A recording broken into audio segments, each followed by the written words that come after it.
قال المؤلف رحمه الله تعالى: السادس: من استهزأ بشيء من دين الرسول صلى الله عليه وسلم أو ثواب الله أو عقابه كفر. والدليل قوله تعالى: قل أبالله وآياته ورسوله كنتم تستهزئون لا تعتذروا قد كفرتم بعد إيمانكم. السادس یعنی چھٹا ناقض وہ کیا ہے؟ من استہزأ بشیء من دین الرسول صلی اللہ علیہ وسلم، جو شخص مذاق اڑائے، استہزاء مذاق اڑانا، بشیء کسی چیز کے ساتھ، من دین الرسول جو رسول اللہ صلی اللہ علیہ وسلم کے دین سے ہو، اللہ کے نبی صلی اللہ علیہ وسلم کے دین سے کوئی بھی چیز ثابت ہو اور کوئی شخص اس کا مذاق اڑائے، اس کا استہزاء کرے، اور ثواب اللہ یا کسی عمل پر اللہ کا ثواب اس کا مذاق اڑائے، اور عقاب ہی یا کسی عمل پر اللہ کا عذاب اس کا مذاق اڑائے، کافرہ وہ شخص کافر ہو جائے۔ امور شریعت میں سے کسی امر کا استہزاء یا مذاق یہ کفر۔ اللہ پاک کا فرمان ہے: ان الذین اجرموا کانوا من الذین آمنوا یضحکون، یہ مجرم لوگ، یہ کافر ہنستے ہیں، مذاق اڑاتے ہیں اہل ایمان کا، مذاق اڑاتے ہیں، ان کے عمل کو دیکھ کے مذاق اڑاتے ہیں، استہزاء کرتے ہیں، فقرے کستے ہیں، جملہ بازیاں کرتے ہیں۔ جیسے نبی علیہ السلام کے دور میں جب صدقے کی دعوت دی جاتی، یہودی کیا کہتے؟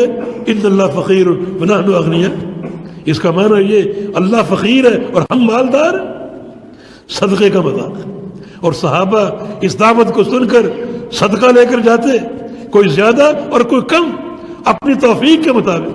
اگر کوئی زیادہ لے کر جاتا تو کہتے دیکھو ریاکار جا رہا ہے، کوئی کم لے کر جاتا تو کہتا اس تھوڑے سے مال کی اللہ کو کیا ضرورت ہے، فقرے کستے۔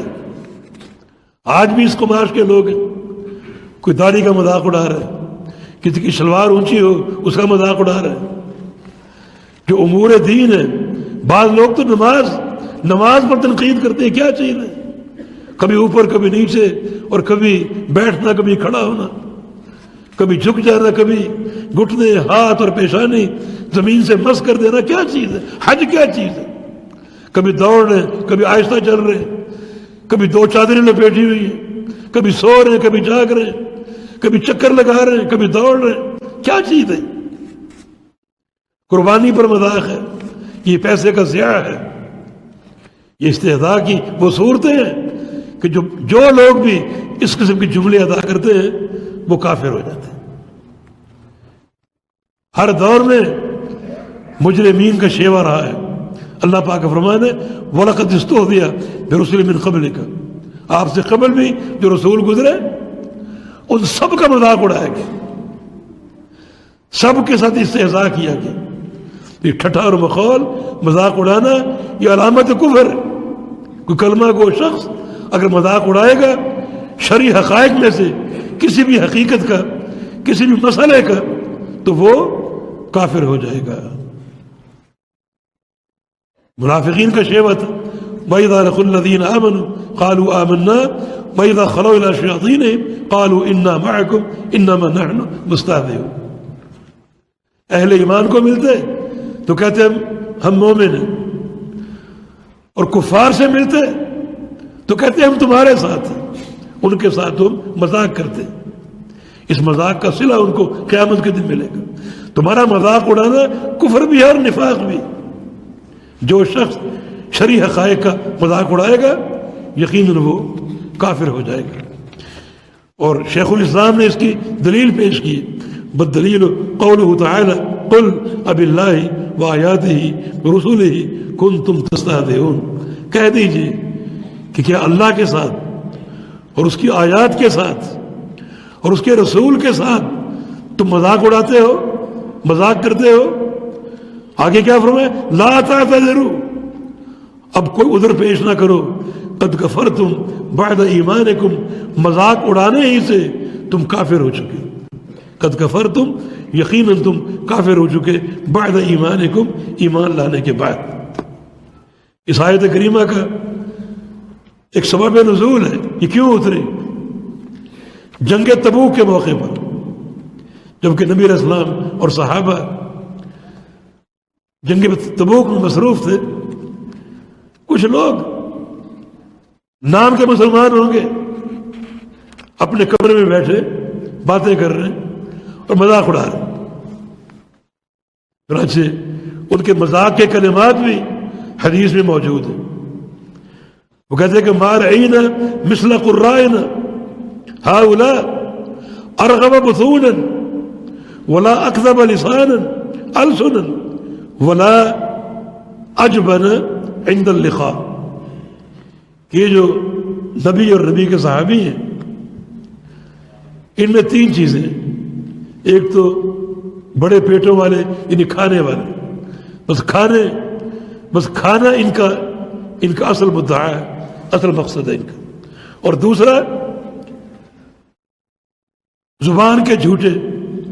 اور تیسرا جہاد کا وقت آئے تو بڑے بزدل یہ باتیں کر رہے ہیں.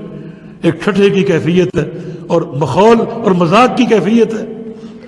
اللہ ہر بات کو سننے والا اور تمام احوال سے آگاہ.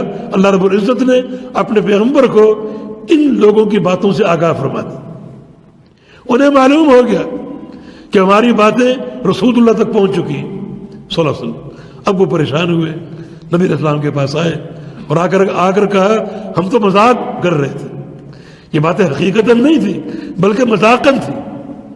اللہ نے اس کا جواب دیا اب اللہ و آیاتہ و رسولہ کنتم تستہزئون. مذاق اللہ کے ساتھ، اللہ تعالیٰ کی آیات کے ساتھ، رسول کے ساتھ، رسول کے صحابہ کے ساتھ، یہ کون سی امور ہے مذاق کی؟ لا تعذروا، اب عذر پیش نہ کرو. قد کفرتم، تم کافر ہو چکے ہو. بعد ایمانکم، ایمان کے باوجود تمہارا ایمان ختم ہو چکا. اس استہزاء کی بنا پر، اس مذاق کی بنا پر تم کافر ہو چکے.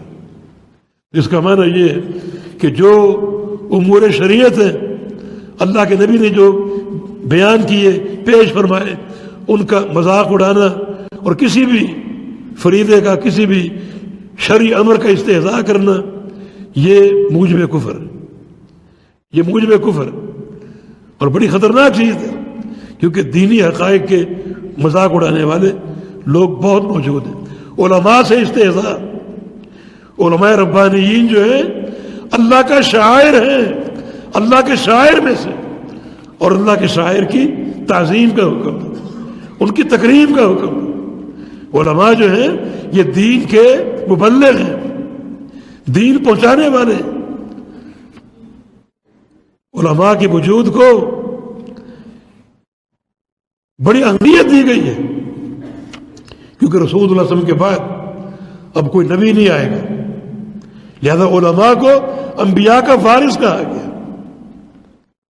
بہت اونچا مقام. تو جو طبقہ انبیاء کا وارث ہے اس طبقے کا استخفاف، استہزاء یا کسی بھی طریقے کا مذاق در حقیقت ان کی دعوت کو کمزور کرنے کے مترادف ہے. یہ سازش علماء کے خلاف نہیں بلکہ دین کے خلاف. ہر شخص کو چاہیے اپنے طرز عمل پر نظر ثانی کرے، اچھی طرح توجہ دے تاکہ کوئی ایسا امر نہ ہو کہ کسی مذاق یا استہزاء کی بنا پر وہ اپنے ایمان کی دولت سے محروم ہو کر کفر کی وادی میں داخل ہو جائے.